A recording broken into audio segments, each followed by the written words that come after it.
Hey guys, welcome back to my channel. ನನ್ನ ಚಾನಲ್ಗೆ ತುಂಬ ಸ್ವಾಗತ. ಇವತ್ತಿನ ರೆಸಿಪಿ ಹೆಲ್ದಿ ಆಗಿರುವಂತಹ ಕಪ್ ಕೇಕ್ಸ್.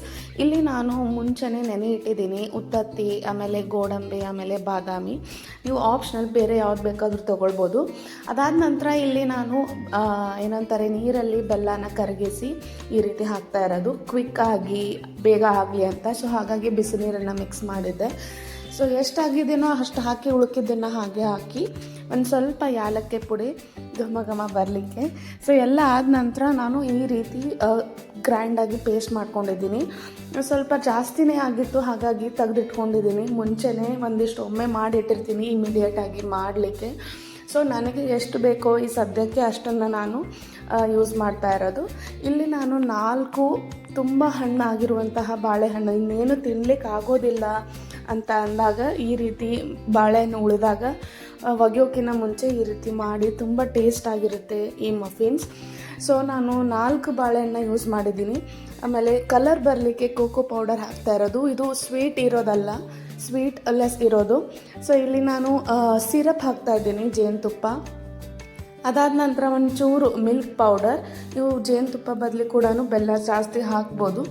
ಸೊ ನೋಡಿ, ಈ ರೀತಿ ತುಂಬ ಫೈನ್ ಪೇಸ್ಟ್ ಮಾಡ್ಕೊಂಡ ನಂತರ ಈ ರೀತಿ ಕನ್ಸಿಸ್ಟೆನ್ಸಿ ಬರುತ್ತೆ. ಇದು ಎಕ್ಸಾಕ್ಟ್ ಕನ್ಸಿಸ್ಟೆನ್ಸಿ. ಒಂದು ಬೌಲಲ್ಲಿ ಸಪ್ರೇಟಾಗಿ ನೀವು ಹಾಕ್ಕೊಳ್ಳಿ. ಈಗ ನಾನು ಇದಕ್ಕೆ ಬೇಕಿಂಗ್ ಸೋಡಾ ಮತ್ತು ಬೇಕಿಂಗ್ ಪೌಡರ್ ಕೂಡ ಹಾಕ್ತಾ ಇದ್ದೀನಿ. So 1 table spoon baking soda ಇತ್ತು ಅಂತಂದರೆ ಅದರದ್ದು ಹಾಫ್ ಬೇಕಿಂಗ್ ಪೌಡರ್. ಸೊ ಅಂದಾಜು ನಿಮಗೆ ಗೊತ್ತಾಗುತ್ತೆ. ಇಲ್ಲಿ ನಾನು 2 ಕಪ್ಸ್ ನಾನು ಇಲ್ಲಿ ಗೋಧಿ ಹಿಟ್ಟನ್ನು ತೊಗೊಂಡಿದ್ದೀನಿ. ಆಪ್ಷನ್, ನೀವು ಮೈದಾ ಹಿಟ್ಟನ್ನು ತೊಗೊಳ್ಬೋದು ಅಥವಾ ಗೋಧಿ ಹಿಟ್ಟು ಕೂಡ. ಒಂದು ಸ್ವಲ್ಪ ಬೆಣ್ಣೆ, ಆಮೇಲೆ ಒಂಚೂರು ವೆನಿಗರ್ ಹಾಕ್ತಾ ಇರೋದು ಆಪ್ಷನಲ್. ಆಲ್ರೆಡಿ ನಾವು ಬೇಕಿಂಗ್ ಪೌಡರ್ ಹಾಕಿದ್ದೀವಿ, ಸೋಡಾ ನಾನು ಯಾವಾಗಲೂ ಹಾಕ್ತೇನೆ. ಸೊ ಹಾಗಾಗಿ ಸ್ವಲ್ಪ ವೆನಿಗರ್, ಆಮೇಲೆ ನೀರು ಬದಲಿ ನಾನು ಇಲ್ಲಿ ಸ್ಪ್ರೈಟ್ ಹಾಕ್ತಾ ಇದ್ದೀನಿ. ಇದು ಒಂದು ಚೆನ್ನಾಗಿ ಈನೋಗತ್ಲೆ ಆ್ಯಕ್ಟಿವ್ ಆಗುತ್ತೆ. ಸೊ ಚೆನ್ನಾಗಿ ಫ್ಲಫಿಯಾಗಿ ಬರುತ್ತೆ. ಸೊ ಹಾಗಾಗಿ ನಾನು ಯಾವಾಗಲೂ ಸ್ಪ್ರೈಟನ್ನು ಹಾಕ್ತೀನಿ ಇನ್ಸ್ಟೆಡ್ ಆಫ್ ವಾಟರ್.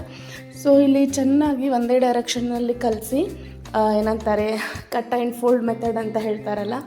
ಸೊ ಈ ರೀತಿ ಮಾಡೋದ್ರಿಂದ ಯಾಕೆ ಮಾಡ್ತಾರೆ ಗೊತ್ತಿಲ್ಲ, ಬಟ್ ಎವ್ರಿ ಟೈಮ್ ನಾನು ನೋಡಿದಾಗ ಕಟ್ ಆ್ಯಂಡ್ ಫೋಲ್ಡ್ ಮೆಥಡೇ ಮಾಡೋದು. ಸೊ ಅದು ಬಿಟ್ಟು ನಾನು ಬೇರೆ ಯಾವತ್ತೂ ಟ್ರೈ ಮಾಡಿಲ್ಲ. ಸೊ ಉಳ್ಕಿದ್ದನ್ನು ನಾನು ಏನಂತಾರೆ ಹಾಕಿದ್ದೀನಿ. ಸ್ವಲ್ಪ ಘಮ ಘಮ ಪರಿಮಳ, ತುಂಬ ಮನೆ ತುಂಬ ಫ್ಲೇವರ್ ಬರಲಿಕ್ಕೆ ನಾನು ಒಂದು ಸ್ವಲ್ಪ ತುಪ್ಪ ಹಾಕಿದ್ದೀನಿ. ಆಪ್ಷನಲ್, ಇದು ನನಗಿಷ್ಟ. ಸೊ ಹಾಗಾಗಿ ಕೇಕಲ್ಲಿ ಯಾರೂ ತುಪ್ಪ ಹಾಕೋದಿಲ್ಲ, ಹಾಕ್ತಾರೆ, ಬಟ್ ನಾನು ಲಾಸ್ಟಿಗೆ ಹಾಕ್ತೀನಿ. ಸೊ ಆ ಕನ್ಸಿಸ್ಟೆನ್ಸಿ ಒಂದು ರೀತಿ ಶೈನಿಂಗ್ ಕೊಡುತ್ತೆ, ಆಮೇಲೆ ಫ್ಲೇವರ್ ಕೂಡ ಎಲ್ಲ ಕಡೆ ಬರುತ್ತೆ. ಸೊ ಇಲ್ಲಿ ನಾನು ಮಿನಿ ಮೋಲ್ಡ್ಸ್, ಸಿಲಿಕಾನ್ ಮೋಲ್ಡ್ಸ್ನ ಯೂಸ್ ಮಾಡ್ತಾ ಇರೋದು. ಬೇಕಿದ್ರೆ ನೀವು ಸ್ಟೀಲಿಂದು ಸಣ್ಣ ಸಣ್ಣ ಪಾತ್ರೆ ಇರುತ್ತಲ್ಲ, ಅದನ್ನು ಕೂಡ ತೋರಿಸಿದ್ದೀನಿ ನಾನು. ಸೊ ಇದಕ್ಕೆ ಒಂದು ಸ್ವಲ್ಪ ಎಣ್ಣೆ ಹಚ್ಚಿ ಎಲ್ಲ ಕಡೆ ಬ್ರಷಿಂದ, ಅದಾದ ನಂತರ ತುಂಬ ಫಿಲ್ ಮಾಡಬಾರ್ದು. ಹಾಫ್, ಏನಂತಾರೆ 3/4 ಅಥವಾ ಹಾಫಾಗಿ ಫಿಲ್ ಮಾಡಿ. ಯಾಕಂದರೆ ಬೇಕಾಗಬೇಕಾದ್ರೆ ಅದು ಹೊರಗೆ ಚೆಲ್ಲಬಾರ್ದು. ಸೊ ಹಾಗಾಗಿ ನೀವು ಹಾಫ್ ಪೋರ್ಷನ್ ಅಥವಾ 3/4 ಏನಂತಾರೆ ಹಾಕಿದ ನಂತರ ಒಂದು ಸ್ವಲ್ಪ ಪ್ಯಾಟ್ ಮಾಡಿ ಎಲ್ಲ ಕಡೆ ಕರೆಕ್ಟಾಗಿ ಈವನ್ ಆಗಿ ಏನಂತಾರೆ ಸ್ಪ್ರೆಡ್ ಆಗಿರಬೇಕು, ಒಳಗಡೆ ಲಂಪ್ಸ್ ಇರಬಾರ್ದು. ಹಾಗಾಗಿ ಒಂದು ಸ್ವಲ್ಪ ಹಾಕೋಕ್ಕಿಂತ ಮುಂಚೆ ಪ್ಯಾಟ್ ಮಾಡಬೇಕು. ನಾನು ಇಲ್ಲಿ ಓವನ್ ಅಥವಾ ಮೈಕ್ರೋವೇವ್ ಯೂಸ್ ಮಾಡ್ತಾ ಇಲ್ಲ, ಏರ್ ಫ್ರೈಯರಲ್ಲಿ ಯೂಸ್ ಮಾಡ್ತಾ ಇದ್ದೀನಿ. ಸೊ ಏರ್ ಫ್ರೈಯರಲ್ಲಿ ತುಂಬ ಬೇಗ ಆಗುತ್ತೆ. ವಿತಿನ್ ಏನಂತಾರೆ 5 to 10 ಮಿನಿಟ್ಸ್ ಅಥವಾ 12 ಮಿನಿಟ್ಸ್ ಅಂತ ಹೇಳ್ಬೋದು. ಸೊ ನನಗೆ ತುಂಬ ಈಸಿ ಕ್ವಿಕ್ಕಾಗಿ ಮಾಡಬೇಕು ಅನಿಸಿದ್ರೆ ನಾನು ಯಾವಾಗಲೂ ಏರ್ ಫ್ರೈಯರಲ್ಲೇ ಮಾಡೋದು. ಮೇಲೆ ಟಾಪಿಂಗ್ಸ್ಗೋಸ್ಕರ ಒಂದು ಸ್ವಲ್ಪ, ಮಕ್ಕಳು ಏನಿಲ್ಲ ಅಂತ ಕಾಣಿಸ್ಬೇಕಲ್ಲ ಅವರಿಗೆ, ಸಹ ಹಾಗಾಗಿ ಒಂದು ಸ್ವಲ್ಪ ಚೊಕೋ ಚಿಪ್ಸ್ ಹಾಕ್ತಾ ಇದ್ದೀನಿ. ಇದು ಕೂಡ ಆಪ್ಷನಲ್. ಸೊ ನೀವು ಬೇಕಿದ್ರೆ ಡಾರ್ಕ್ ಚಾಕ್ಲೇಟ್ ಕೂಡ ನೀವು ಇದರಲ್ಲಿ ಹಾಕ್ಬೋದು. ಸೊ ನನ್ನ ಹತ್ರ ವೈಟ್ ಮತ್ತು ಚಾಕ್ಲೇಟ್ ಚಿಪ್ಸ್ ಎರಡೂ ಇದ್ವು. ಸೊ ಇದನ್ನು ಸ್ವಲ್ಪ ಅಟ್ರ್ಯಾಕ್ಟ್ ಮಾಡಲಿಕ್ಕೆ ಹಾಗಾಗಿ ಹಾಕಿದ್ದೀನಿ. ಆಲ್ರೆಡಿ ಪ್ರೀ ಹೀಟ್ ಮಾಡಿದ್ದೆ 3 ಮಿನಿಟ್ಸು.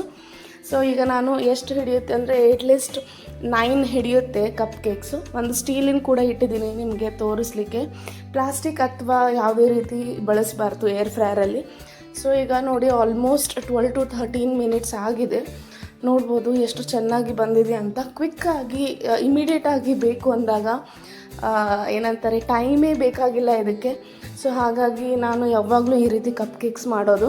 ಹೊರಗಡೆಗೆ ತಿನ್ನೋಕ್ಕಿಂತ ಈ ರೀತಿ ಹೆಲ್ದಿಯಾಗಿ 12 ಮಿನಿಟ್ಸಲ್ಲೇ ಏನಂತಾರೆ ಬೇಗ ಆಗಿಬಿಡುತ್ತೆ.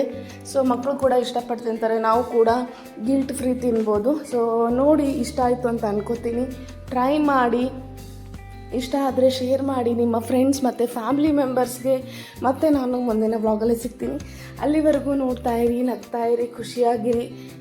Thank you for watching. Subscribe ಮಾಡೋದನ್ನು ಮರಿಬೇಡಿ. Thank you so much.